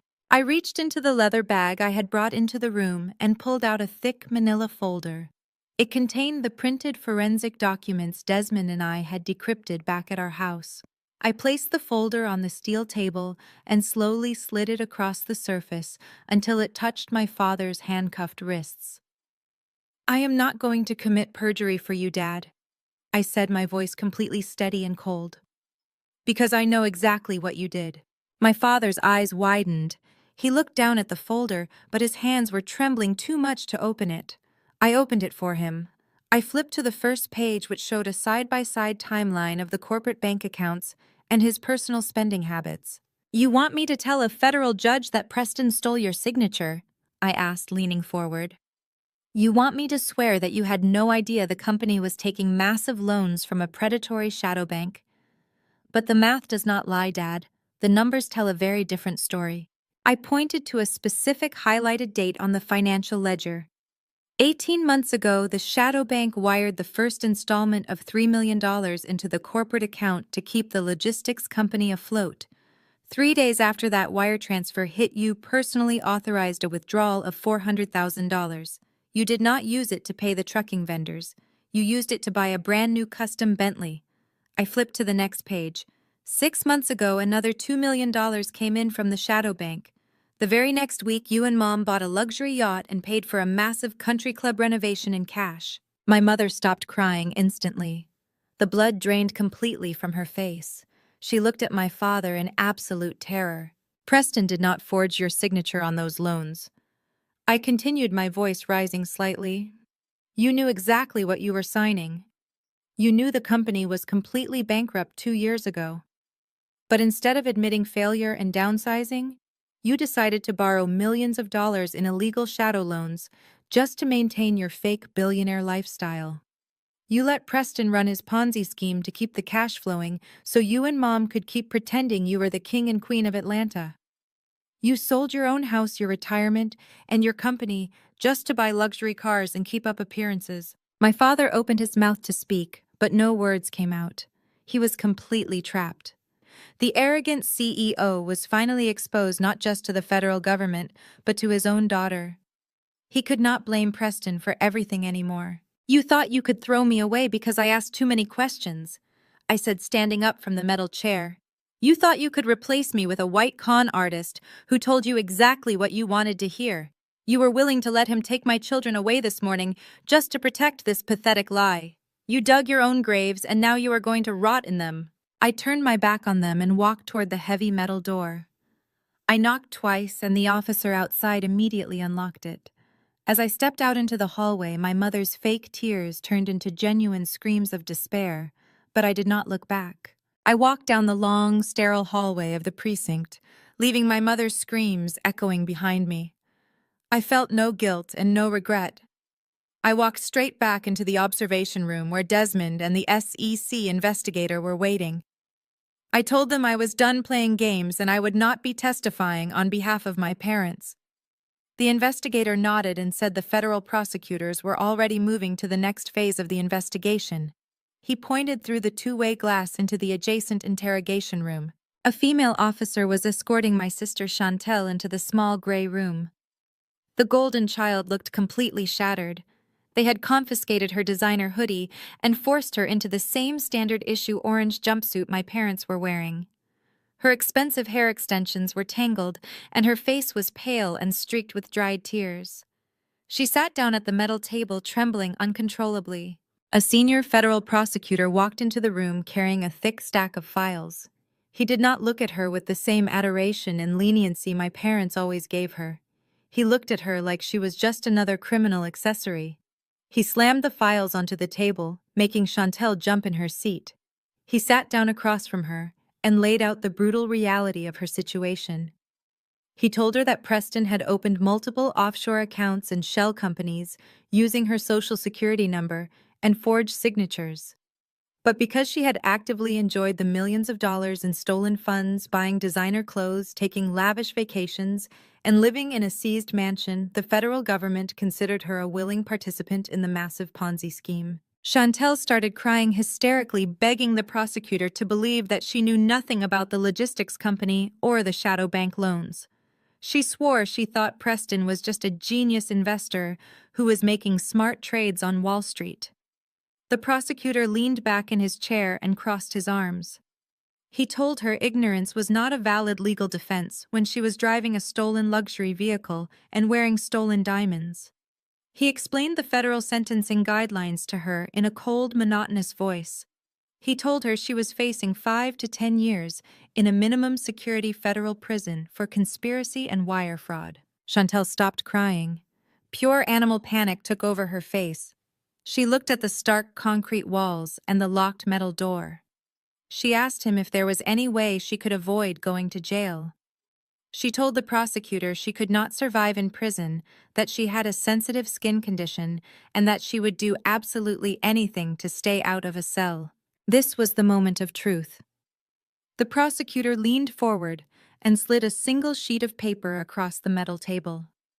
It was a formal plea agreement. He offered her full federal immunity and 0 jail time on one strict condition. She had to take the witness stand in a federal courtroom and testify against Preston. But that was not all. She also had to testify against our parents. She had to formally swear under oath that Jerome and Vivian were fully aware of the failing company finances and actively encouraged Preston to secure illegal funding to maintain their lavish lifestyle. I stood behind the two-way glass holding my breath. This was the ultimate test of loyalty for the golden child. My parents had given Chantel everything. They bought her love, they protected her from every consequence, And they literally disowned me just to keep her happy. They had just begged me to commit perjury to save their lives, invoking family loyalty and blood. I expected Chantel to hesitate. I expected her to cry and say she could not betray her own mother and father to the federal government. But Chantel did not even pause to read the document. She did not shed a single tear for the parents who worshipped her. She grabbed the pen from the prosecutor's hand and signed her name on the dotted line. She agreed to sell out our parents instantly, without a single second of remorse, just to save her own skin. She pushed the paper back across the table, looked up at the prosecutor, and asked if she could go home now. She did not ask if our parents were okay.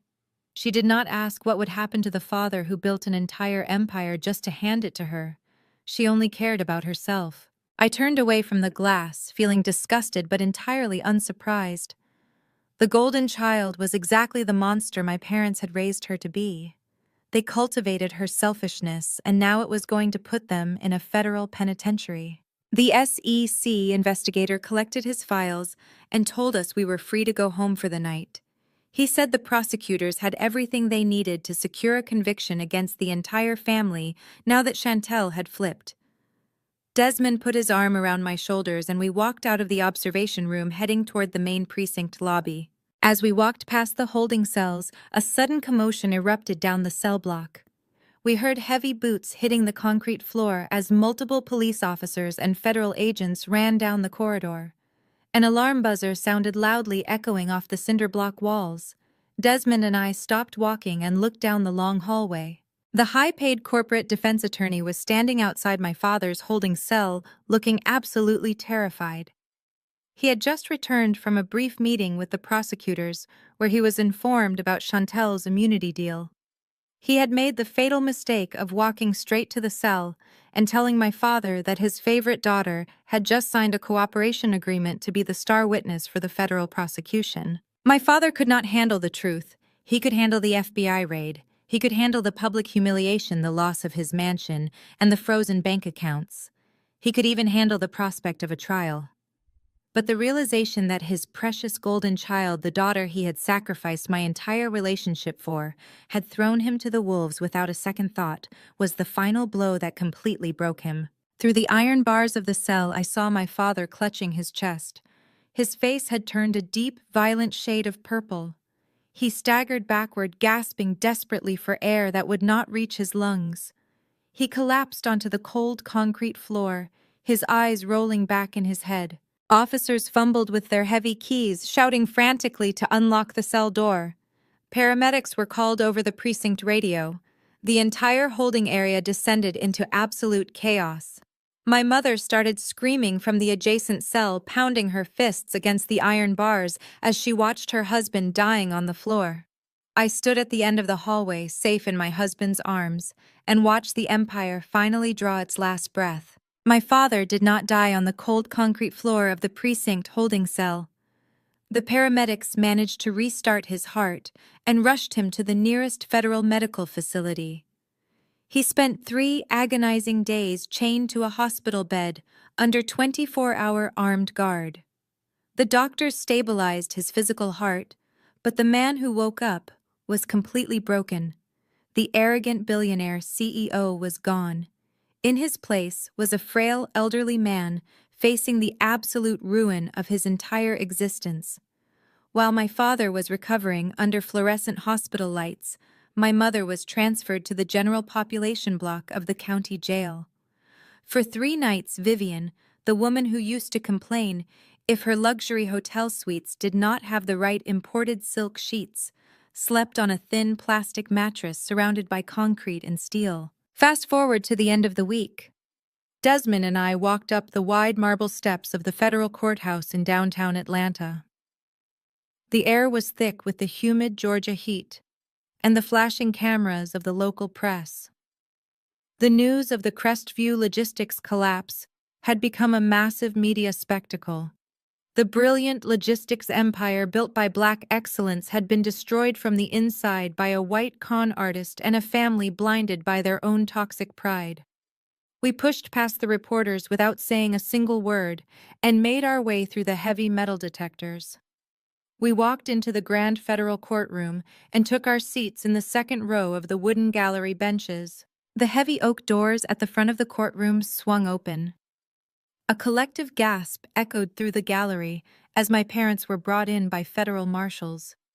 It was the first time they had seen each other since the night of the FBI raid. My mother walked in first. Her hands and ankles were shackled with heavy metal chains that clinked loudly against the polished hardwood floor. She was wearing a baggy bright orange prison jumpsuit that swallowed her thin frame. Her face was hollow and completely drained of color. A moment later, my father was wheeled into the room in a sterile medical transport chair. He was wearing the exact same orange jumpsuit. His wrists were handcuffed to the metal armrests of the chair. He looked 20 years older than he had just a week ago. He did not look around the room, he just stared blankly at the wooden table in front of him.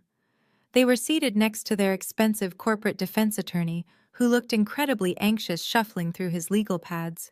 The federal judge walked into the courtroom and everyone rose to their feet. He was a stern, no-nonsense man who had built his career prosecuting massive financial crimes. He sat down at the high mahogany bench and looked down at my parents with absolute disgust. The federal prosecutor stood up and presented his case for denying bail entirely.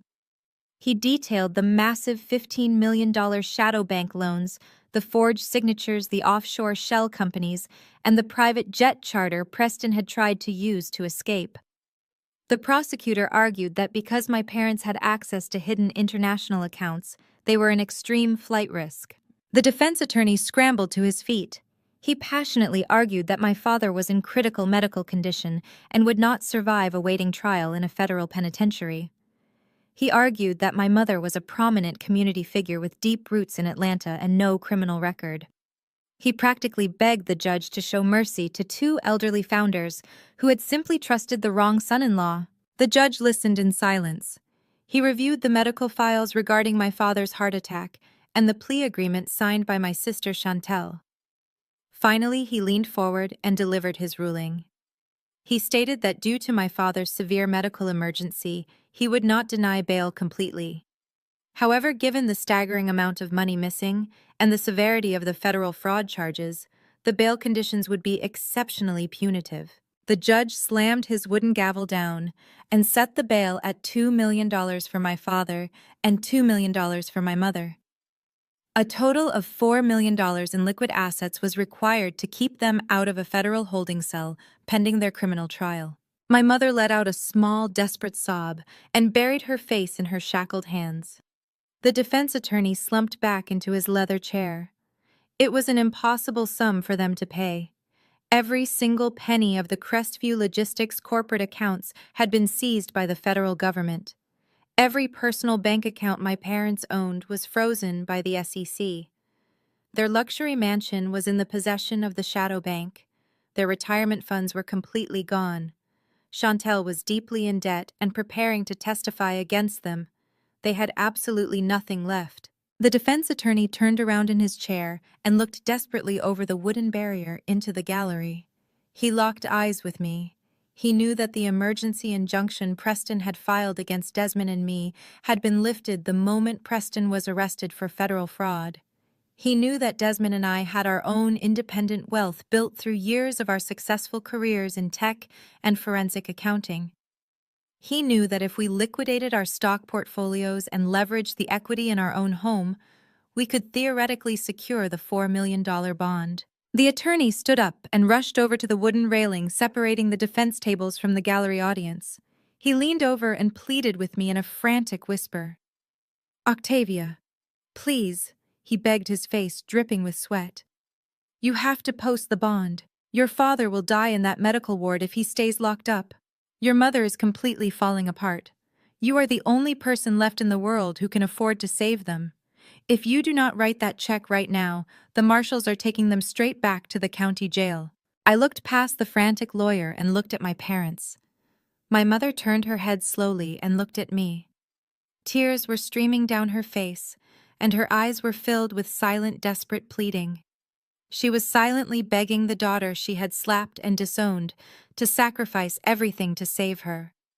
My father did not look back. He kept his eyes glued to the floor, utterly defeated by his own arrogance. Desmond placed his warm hand over mine, giving it a gentle squeeze. He was ready to support whatever decision I made. I looked down at my hands and took a slow, deep breath.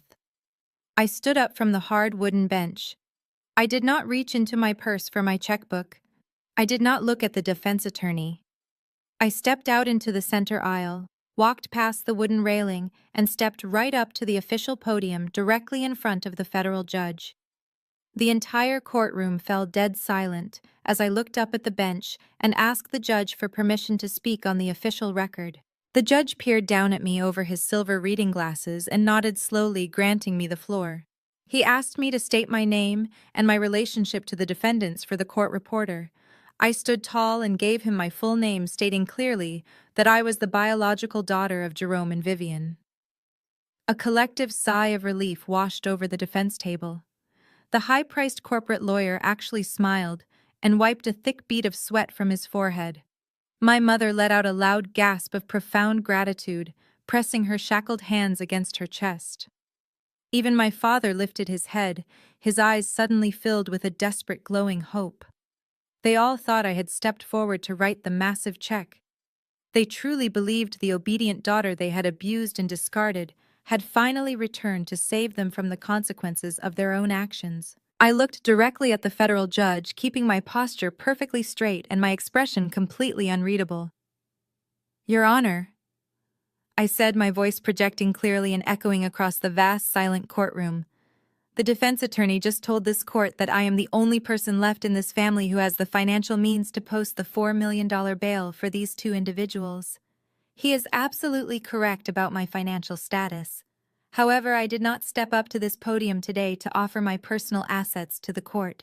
I am standing here right now as the primary whistleblower in this federal investigation to formally request that you deny their bail entirely." The entire courtroom erupted into a chaotic symphony of gasps and frantic whispers.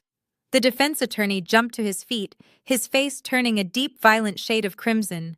He began shouting loud objections, claiming I had no legal standing to make such a request during a standard bail hearing. My mother started screaming my name, her voice cracking with absolute terror. "Octavia, please," she wailed, pulling desperately against her heavy metal chains. "Do not do this to us. We are your family. We gave you life." The judge slammed his heavy wooden gavel down with a deafening crack. "Silence in this courtroom," he roared. The gallery instantly quieted down, dropping into a terrified hush. The judge turned his stern, cold gaze toward the defense attorney and ordered him to sit down and remain silent immediately. He then looked back down at me and told me to proceed with my statement, but he sternly warned me that my claims had better be substantial. I took a slow, deep breath and gripped the polished edges of the wooden podium. "Your Honor," I said, my voice completely steady. "The defense claims my parents are helpless victims of a rogue son-in-law. They claim they are upstanding citizens with deep community ties who pose no flight risk and absolutely no danger to the public. That is a complete and utter fabrication.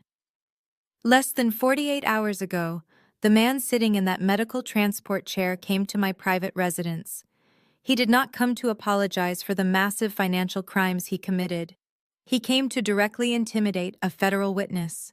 I reached into my tailored blazer pocket and pulled out a small black flash drive. I placed it gently on the wooden surface of the podium where everyone could see it. When my father arrived at my home, my husband Desmond activated our internal security recording system. I explained, pointing to the drive. "On this digital drive is crystal clear audio of my father, Chairman Jerome, offering me a $5 million bribe to completely retract my whistleblower statement to the SEC. And when I absolutely refused to accept his dirty money, he escalated his tactics to criminal extortion." The judge leaned forward, his expression darkening with judicial fury. "Proceed with your statement," he commanded. My father told me that his son-in-law, Preston, had illegally purchased a fabricated psychiatric evaluation from a corrupt doctor. I continued staring right at my father, whose face had now gone completely white. He explicitly threatened to use that fake medical document to file an emergency petition in family court. He promised to have me forcibly committed to a psychiatric ward and strip me of the custody of my own minor children if I did not help them cover up this massive corporate fraud. The entire gallery gasped in collective horror. The local reporters sitting in the back row were frantically typing on their phones and scribbling wildly on their notepads. The defense attorney looked like he was about to be physically sick right there at the table. He looked at my father with wide, terrified eyes, suddenly realizing his client had committed felony witness tampering right in the middle of a high-profile federal investigation. I looked back up at the bench, meeting the judge's eyes. "Your Honor, these are not helpless, elderly victims," I stated, my voice ringing with absolute conviction. "These are ruthless, calculating individuals who were willing to destroy their own daughter's sanity and steal her children just to protect their stolen wealth and their fake public image. They still have access to offshore shell companies created by their son-in-law. If you let them walk out of those heavy oak doors today, they will use whatever hidden resources they have left to flee the country, or they will spend every waking moment trying to destroy the lives of the witnesses testifying against them. I am asking this court to keep them in federal custody for the safety of my family and the integrity of this criminal trial." I stepped back from the podium and handed the black flash drive to the approaching court bailiff. The judge did not even need to listen to the audio right then. The sheer panic and guilt written all over my father's face was a complete confession. The arrogant billionaire CEO looked like a trapped animal finally realizing the steel jaws had snapped shut around his leg. The judge looked down at my parents with pure, unadulterated disgust. Extorting a federal whistleblower and threatening the custody of minor children are severe felony offenses, the judge said, his voice booming powerfully through the courtroom microphone. Based on the highly credible testimony of this witness and the extreme flight risk posed by the missing offshore funds, I am officially revoking my previous ruling. The judge raised his heavy wooden gavel high into the air. "Bail is unequivocally denied," he declared. "The defendants will be remanded to federal custody immediately to await trial." He slammed the gavel down with a final echoing crack that sealed their fate forever. My mother collapsed forward into her chair, sobbing so violently her entire body shook against the metal restraints. My father let his head fall forward to his chest, completely defeated and utterly broken. But the drama was not quite over. From the heavy steel holding pen door on the far side of the courtroom, Preston was being led in by marshals for his own separate arraignment. He had heard the entire devastating exchange through the open door. He suddenly realized that because my parents were denied bail and their assets were permanently frozen, there was absolutely no hidden money left to pay his exorbitant legal fees or secure his own release. I had just single-handedly destroyed his last remaining safety net. Preston completely snapped.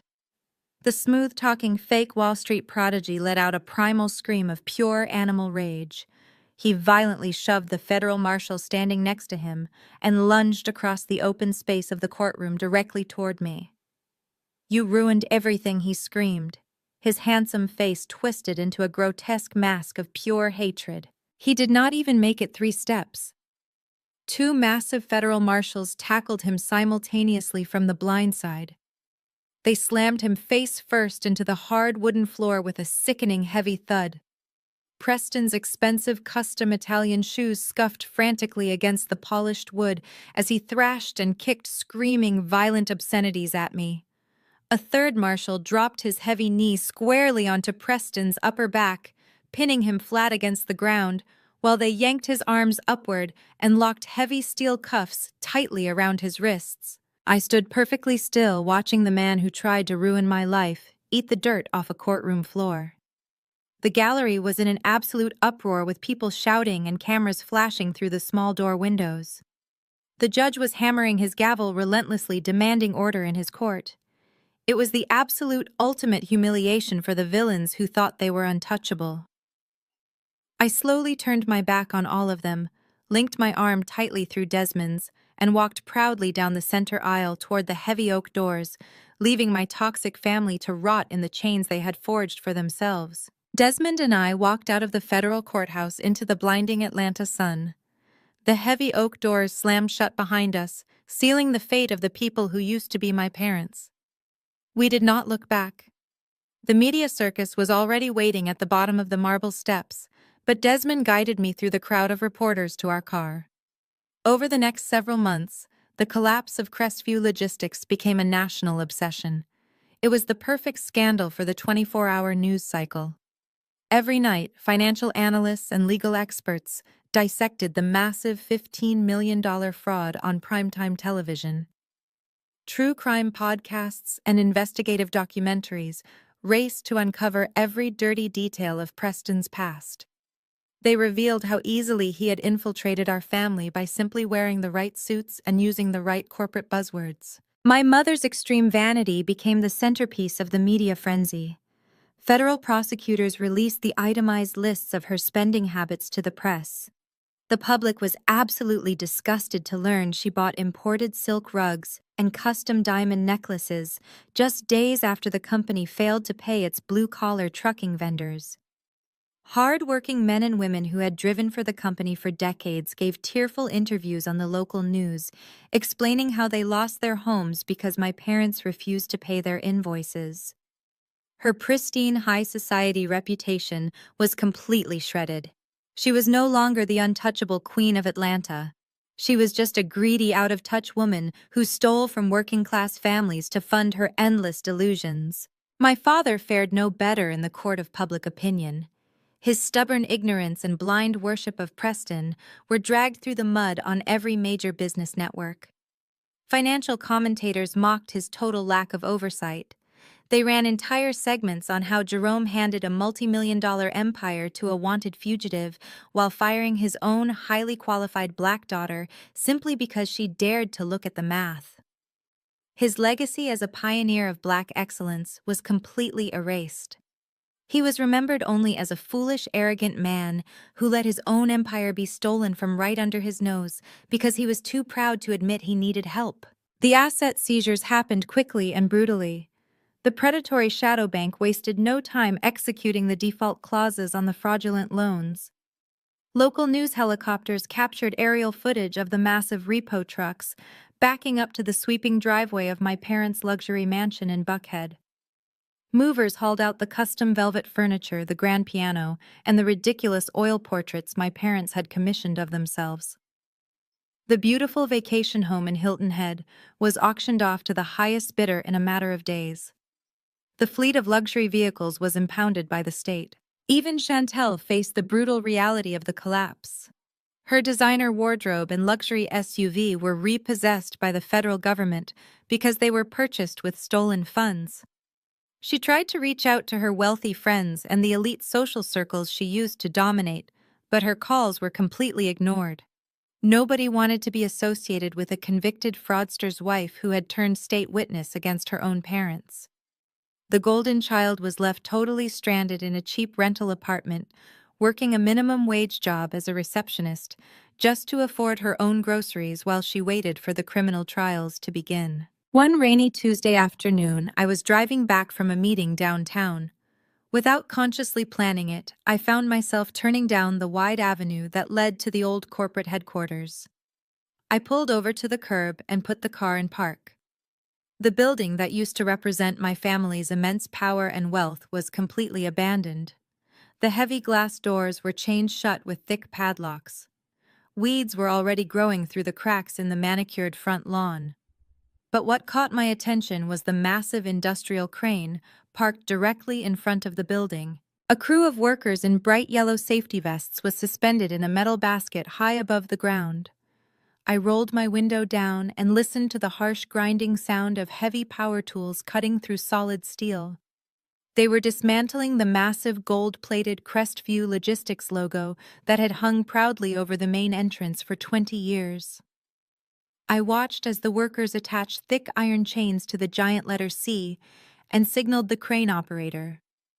The heavy diesel engine roared, and the golden letter was violently ripped away from the brick facade, leaving a dirty, unpainted scar behind. One by one, the letters were torn down and dropped unceremoniously into the back of a rusty dump truck. The empire had officially turned to dust. I rolled my window up and drove away. I did not feel sad. I did not shed a single tear for the legacy that was destroyed. I felt an overwhelming sense of profound closure. The toxic foundation had to be completely demolished before I could truly be free. I pulled into the driveway of my own home where things were quiet and safe.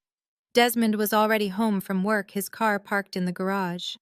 I walked through the front door and dropped my keys into the ceramic bowl in the hallway.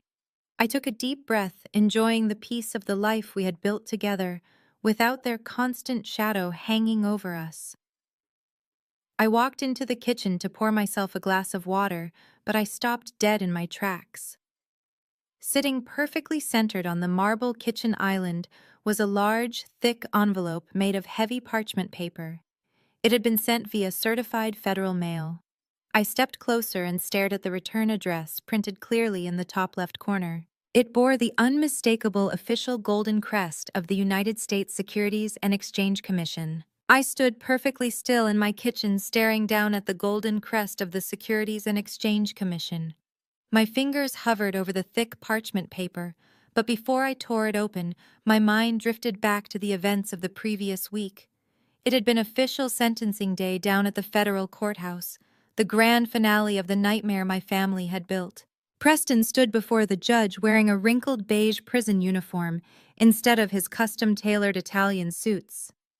His arrogant smirk was completely gone, replaced by the pale, hollow look of a man who finally realized his silver tongue could no longer save him. The federal judge did not show an ounce of mercy for the fake Wall Street prodigy. He read through the massive list of fraud and embezzlement charges with absolute disgust. He looked directly at the gallery where dozens of ruined logistics vendors sat weeping over their lost livelihoods. He sentenced Preston to 15 years in a maximum security federal penitentiary without the possibility of early parole. Preston actually began to weep as the marshals grabbed his arms and dragged him out of the courtroom. He begged the judge for a lighter sentence, claiming he was manipulated by corporate pressure, but the judge simply struck his gavel and ignored him. There would be no luxury country club prison for him. He was going to spend the next decade and a half locked in a concrete box, stripped of the white privilege he had weaponized against my family. Then it was my parents' turn to face the music. Because my sister Chantel had testified against them and the remaining corporate assets had been successfully seized, the judge offered them a fraction of leniency due to my father's failing health. He spared them from dying in a federal prison cell, but the punishment he handed down was its own kind of life sentence. Jerome and Vivian were sentenced to 5 years of strict federal probation. The judge formally ordered the total liquidation of their corporate pensions and their private retirement accounts to pay restitution to the defrauded workers. My parents walked out of the courthouse as completely broke felons. They had no mansion, no luxury cars, and no high society friends willing to take their calls. The state assigned them to a tiny rundown subsidized apartment on the far outskirts of Atlanta. I heard from a mutual acquaintance that the apartment had peeling linoleum floors and noisy neighbors who blasted music all night long. My mother, who used to throw away expensive silk dresses after wearing them once, now had to take a public bus to a discount grocery store using government assistance vouchers. She had to stand in long lines holding cheap generic brand cereal, while people she used to look down upon pushed past her. Every single week, my proud, arrogant father had to humble himself and report to a severely overworked federal probation officer just to prove he was staying out of trouble. Their kingdom of vanity had collapsed, leaving them to rot in the absolute poverty they had always mocked and feared. And then there was Chantel. The golden child had signed an immunity deal to avoid a prison cell, but the federal government did not grant her financial immunity. She was held legally responsible for the hundreds of thousands of dollars in credit card debt Preston had racked up in her name. The repo men had taken everything of value she owned, down to the designer shoes in her closet. With no college degree, no work ethic, and a highly publicized connection to a massive federal fraud case, no corporate office in Atlanta would even look at her resume. The beautiful, pampered sister who used to laugh at my accounting career was forced to take the only job that would accept her immediate application. I actually drove past her workplace once, just to see it for myself. Chantel was working the late shift drive-through window at a greasy fast food franchise. I parked across the street and watched as a rude customer threw a crumpled receipt at her face through the open car window. She was wearing a cheap polyester uniform that smelled like old fryer oil, and her perfect hair was tied back under a rigid corporate visor. Her perfectly manicured nails were chipped and stained from handling greasy paper bags all night long. She had to force a fake smile and apologize to angry strangers just to earn minimum wage. Every single paycheck she earned was immediately garnished by predatory debt collectors, leaving her with barely enough money to pay rent for a single room. Her perfect life had burned to the ground, and she was left sweeping up the ashes with her bare hands. I blinked, pulling myself out of the dark memories, and brought my focus back to the heavy envelope resting on my marble kitchen island. Desmond walked into the room carrying 2 mugs of hot black coffee. He saw the official federal seal and stopped dead in his tracks. He set the coffee mugs down slowly on the counter and came to stand right beside me, wrapping his strong arms securely around my waist. The Securities and Exchange Commission had been reviewing my official whistleblower case for months. Under federal law, individuals who provide original forensic evidence that leads to successful fraud recovery are entitled to a financial reward. I had no idea what to expect. I assumed it might be a formal letter of gratitude, or perhaps a modest sum to cover the legal fees we incurred during the early days of the chaotic investigation. My hands actually began to shake as I slid my finger under the flap of the heavy parchment envelope and carefully tore it open. I pulled out a thick stack of official government documents. Attached to the very front page with a shiny silver paperclip was a certified treasury check.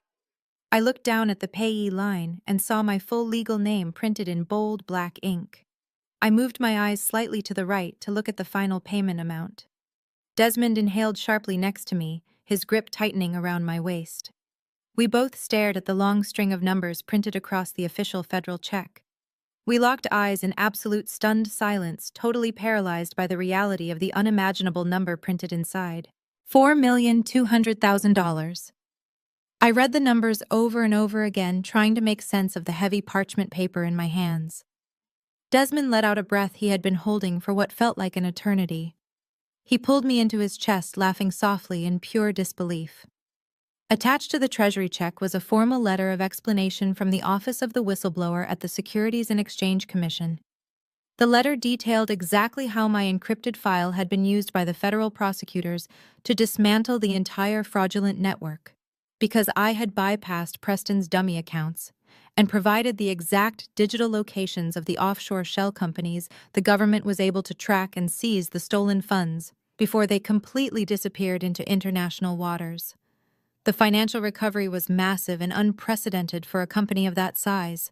My 3,000-page forensic audit directly led to the successful recovery of $21 million for the defrauded logistics vendors and the shadow bank investors. Under the federal whistleblower reward program, any individual who voluntarily provides original information leading to a successful enforcement action exceeding $1 million is legally entitled to a bounty. The government pays these bounties directly out of the monetary sanctions collected from the fraudsters, so it does not cost the taxpayers a single dime. The law mandates that the whistleblower receive between 10 and 30% of the total recovered amount, depending on the significance of the information provided.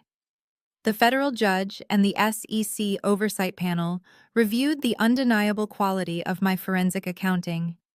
They noted that without my direct intervention, Preston would have successfully fled the country, and the funds would have been lost forever.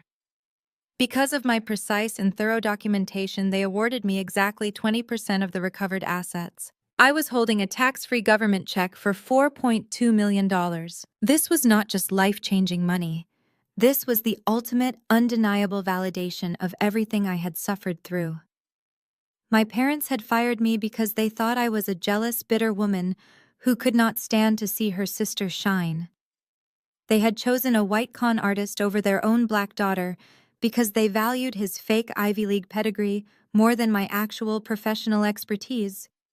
They tried to buy my silence for $5 million in stolen corporate funds, and when that failed, they threatened to take my children away using a fake psychological evaluation. They threw me away like garbage to protect a man who was actively destroying their entire legacy from the inside out. But sitting in my quiet kitchen holding that heavy federal check, I finally understood that their cruel rejection was the greatest gift they could have ever given me. If they had listened to me 2 years ago, when I first found the discrepancies, I would have spent the rest of my life working under my father's tyrannical control. I would have spent my entire career watching Chantel get promoted for doing absolutely nothing, while I quietly fixed all of her expensive mistakes behind the scenes. I would have been trapped in their toxic web of conditional love and image obsession, forever trying to earn a respect that they were incapable of giving. Instead, they pushed me out into the cold and forced me to build my own independent life with a husband who actually respected my brilliant mind. And now the federal government was literally paying me millions of dollars to expose the very people who thought I was completely worthless. I walked over to the kitchen sink and leaned against the cold marble counter. The sheer magnitude of the victory washed over me in waves. I had burned their fraudulent empire to the ground and walked away from the ashes as a multimillionaire. I did not have to steal to get rich. I did not have to forge federal signatures or lie to innocent investors to build my wealth. I simply used my brain, trusted my instincts, and told the absolute truth. Desmond poured his coffee and leaned against the counter next to me, his eyes shining with pride. He asked me what I wanted to do with the money. I smiled and told him we were going to change our lives completely on our own terms. We were going to invest it, safely build our own legitimate business, and make sure our children never had to worry about money a single day in their lives. We were going to build a family legacy that was based on hard work and honesty, not smoke and mirrors. For the first time in my 32 years of life, I felt completely free.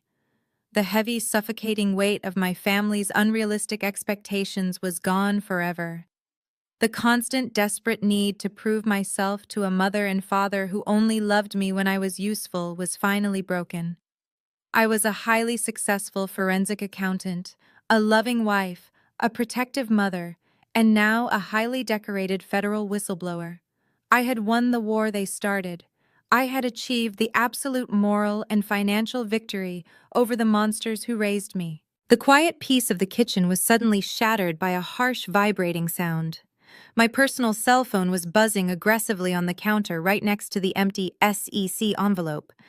I had changed my phone number during the trial to avoid the constant harassment from my extended family, but a few distant relatives still had a way to reach me. I reached over and picked up the phone. The bright screen illuminated my face in the dim kitchen light. It was a text message from an unknown number, but I recognized the frantic, dramatic tone of the writing immediately. It was a message from Vivian. My mother was reaching out to me for the first time since the day she was forced to move into the subsidized housing projects. She was not texting to apologize for her horrific actions.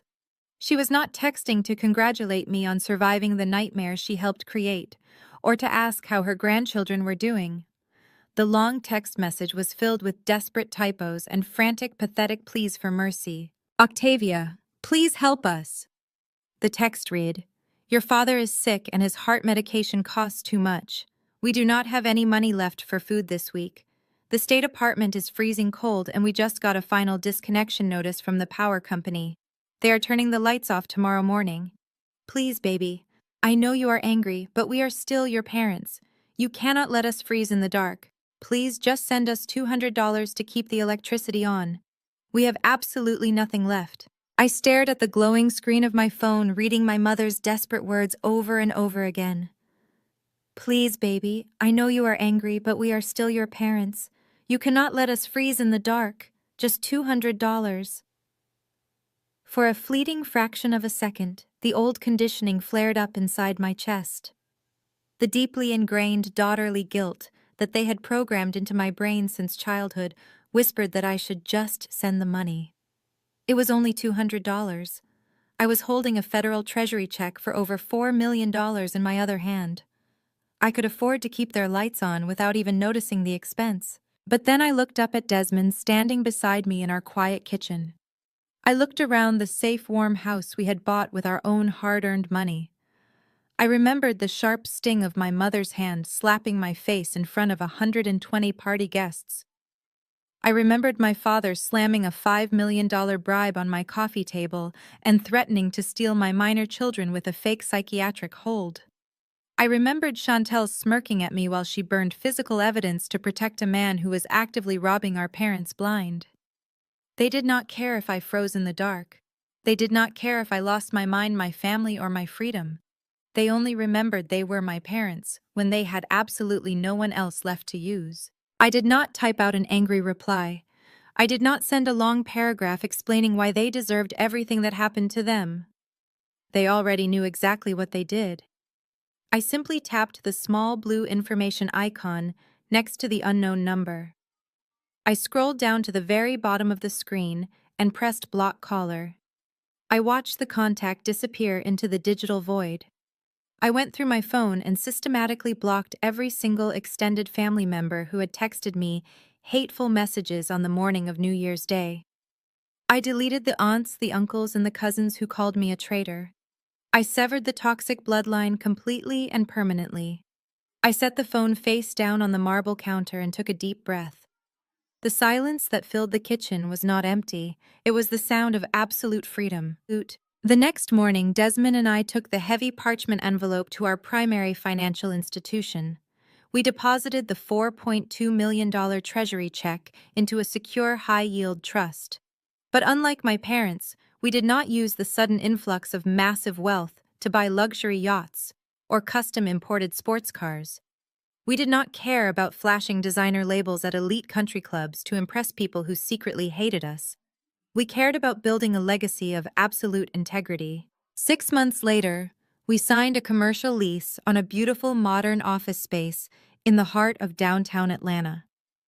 We combined my expertise as a certified forensic accountant and Desmond's brilliant cybersecurity architecture to launch our own independent firm. We specifically dedicated our entire practice to protecting minority-owned businesses and self-made entrepreneurs from the exact type of financial predators that destroyed my family. We conduct aggressive internal audits, we build impenetrable network defense systems, and we hunt down corporate embezzlers before they can drain the lifeblood out of hard-working communities. Our firm became incredibly successful very quickly because we operated on radical transparency. Our clients trust us completely because they know we cannot be bought, intimidated, or manipulated by anyone. We are not interested in the toxic illusion of black excellence that requires hiding ugly truths behind expensive suits. We are interested in the actual mathematical foundation of it. We help honest people keep the money they bleed to earn, and we send the corporate rats straight to federal prison. Sometimes when I am sitting in my corner office looking out over the city's skyline, I think about the empire my parents lost.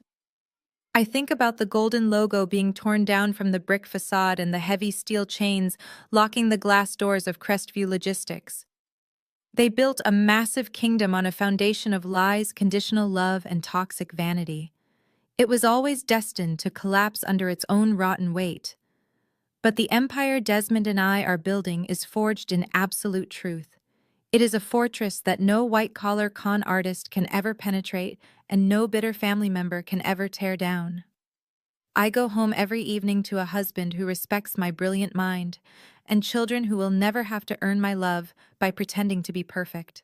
If you are watching this and you are currently trapped in a toxic family dynamic, I want you to listen to me very carefully. You do not owe your sanity to the people who share your genetics.